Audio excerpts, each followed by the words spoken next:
Hi everyone, my name is Allison Little. I'm with the University of Illinois Chicago's Energy Resources Center, and I'm going to be providing an overview of our Department of Defense Rights-of-Way Partnership Initiative, which is through our Monarch CCAA program. And just want to give an overview of our work. UIC hosts the Rights of Way as Habitat Working Group, which, as the name implies, focuses on habitat on rights of way, including roadsides, utility corridors, and other energy and transportation landscapes. And rights of way might seem like kind of atypical places to restore habitat. However, they can offer a lot of benefits since they transect across millions of miles of North America, and oftentimes they can be managed for early successional habitat while still meeting the operational needs of their respective organizations. So they can provide much needed habitat in otherwise developed landscapes, as well as increase connectivity and foster conservation partnerships. And partnerships is a huge emphasis of the working group. We work with over 400 organizations across the US and Canada, including, of course, energy and transportation organizations, but also government agencies at multiple levels, nonprofits such as conservation groups, and technical experts and consultants, all to develop, share, and disseminate best management practices for supporting habitat on these landscapes. The working group also hosts an extensive online resources library, which is free and available for anyone to access. It contains materials such as pollinator habitat monitoring scorecards, a geospatial habitat database, an interactive seed vendor map, and numerous webinars and best management practice guidance that would be helpful for any pollinator habitat related project.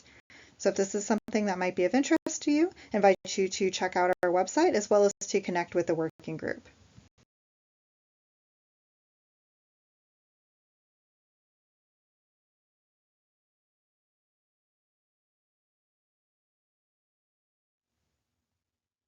The working group also hosts 2 nationwide conservation agreements for at-risk pollinators on energy and transportation landscapes.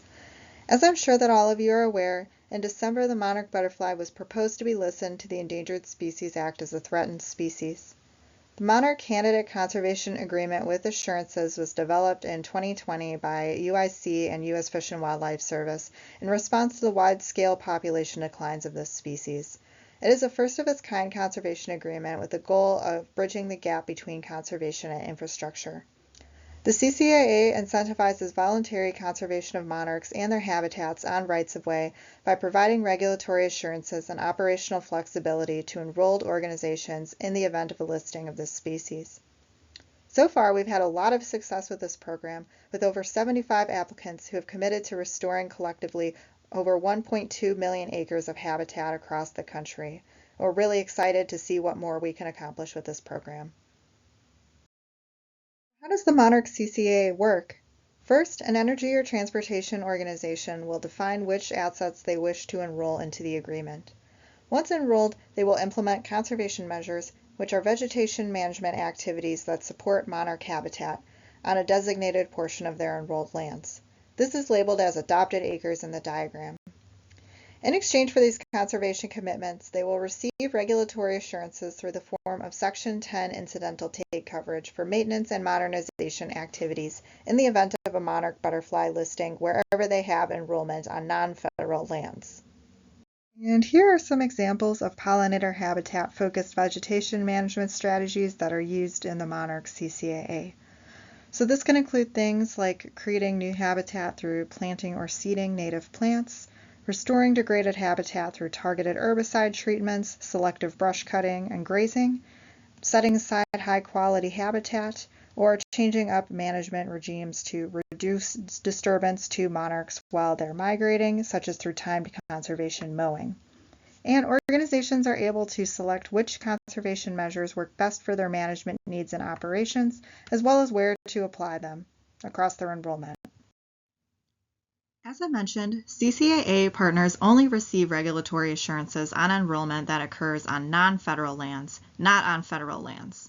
However, we still see plenty of federal land easements being enrolled in this agreement, including overlap with DoD installations.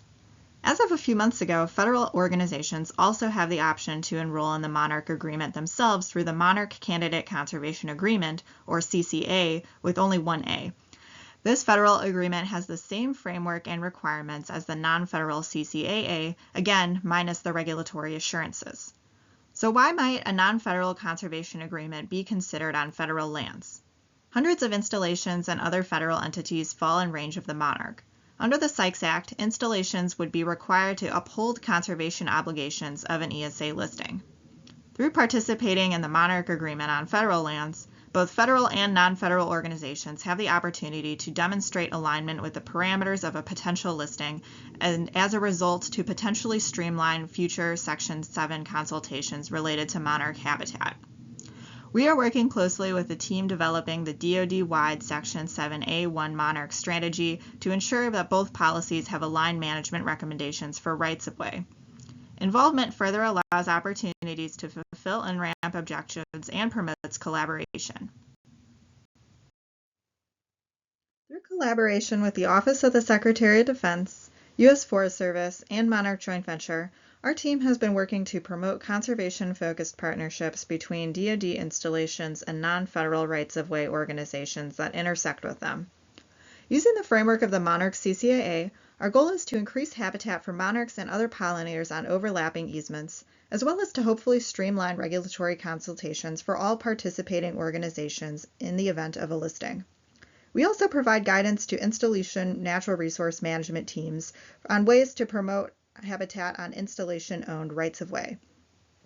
Since January 2024, we have connected with 7 Department of Defense installations, the locations of which you can see pictured on the map, as well as 8 rights-of-way organizations. And here is an outline of our approach to establishing these partnerships. So far, we have consulted with Monarch Joint Venture to identify installations who may be interested in this type of partnership. Once identified, we reach out to their natural resources management team to get a better idea of current conditions on their rights-of-way, as well as existing management needs to improve habitat. We then connect the natural resources management team to representatives from rights-of-way organizations that intersect with the installation. So far, we have been reaching out to rights-of-way organizations that are already enrolled in the Monarch CCAA for this project.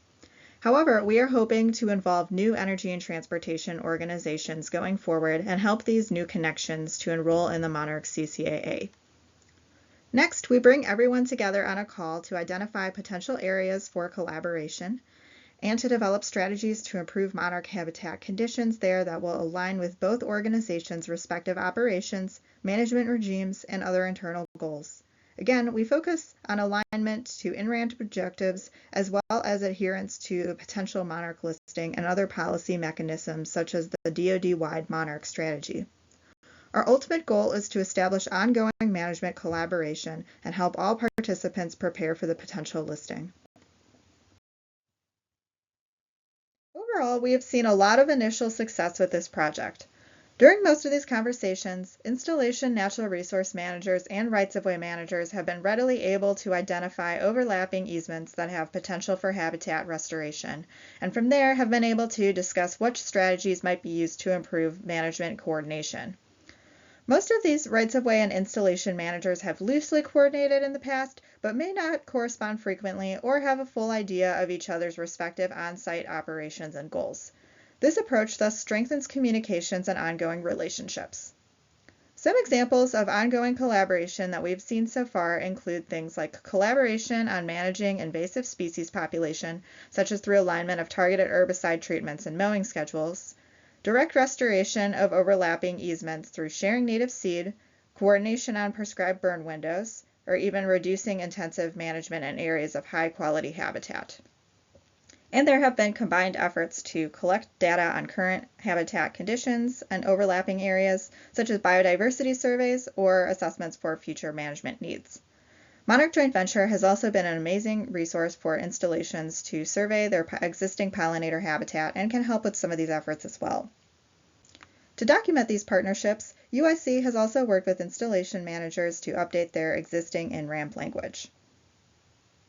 There have also been a few lessons learned so far. Not all conversations we have facilitated have resulted in collaboration yet. as some management goals and schedules have not lined up. For example, the mowing schedule of one rights-of-way organization did not align with the installation's monarch conservation goals. We're also working to determine ways to better document these partnerships so that everyone can reference this work for future consultations.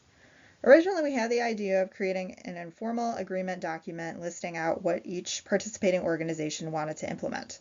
However, we quickly got feedback that even an informal agreement like that would need several layers of higher approval for both rights-of-way and installation. So we're still trying to determine what a more helpful alternative might be for this. We're really excited to continue this work throughout 2025. Here's an overview of some of the major goals we want to accomplish this year. First of all, we want to continue our outreach and engagement efforts. We're hoping to establish working partnerships with at least 3 new installations by the end of the year, as well as to get several new energy and transportation organizations enrolled in the Monarch CCAA through this project. We'll also be continuing our general outreach through future in-person and virtual workshops. Secondly, we're hoping to identify the management collaboration outcomes to date that have come from existing rights-of-way partnerships in this project. We especially hope to start identifying and quantifying any benefits such as cost or time savings.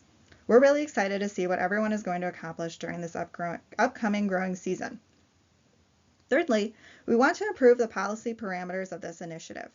As mentioned on the previous slide, we hope to determine better ways for partners to demonstrate participation in the project and compliance to the parameters of the proposed listing. We'll also be continuing to work to intertwine this project with the DoD-wide Monarch's Butterfly Strategy. Another major goal we have is to develop a programmatic agreement for herbicide usage and integrative vegetation management on federal lands. We've heard from many of our rights-of-way partners that at times they've had difficulty in meeting compliance with herbicide usage on federal easements for restoration projects. We hope to determine a strategy that will get everyone on the same page to make invasive species management and habitat-focused IVM easier to implement in these situations.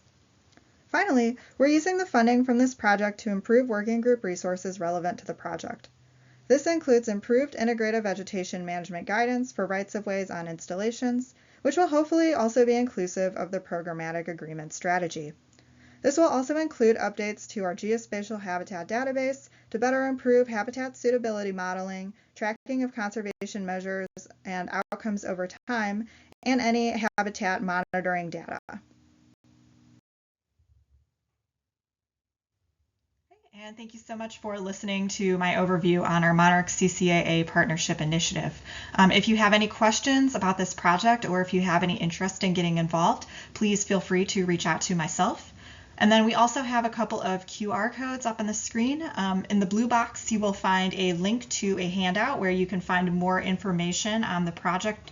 And then we also have 2 links to our website and our LinkedIn page. Our website is going to be where you can find out more information about the Monarch CCAA in general, as well as to access any of the resources that were mentioned within this presentation.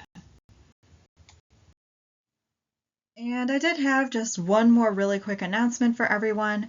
So we would like to invite all of you to our North American Monarch Summit, which is going to be held this June in Minneapolis. This is going to be a tri-national monarch meeting that will bring together conservation advocates from across the US, Canada, and Mexico. We have a lot of really great workshops and other programming that we are developing for this conference, including presentations on leading research and conservation initiatives, native seed strategies, geospatial tools and remote sensing, environmental education, and some really fun field trips to the local area. So if any of that is of interest to you, I invite you to check out the website to view the full drafted agenda as well as to register. Hope to see some of you there, but at the very least hope to connect with you all in the future. Thank you so much for listening to my presentation.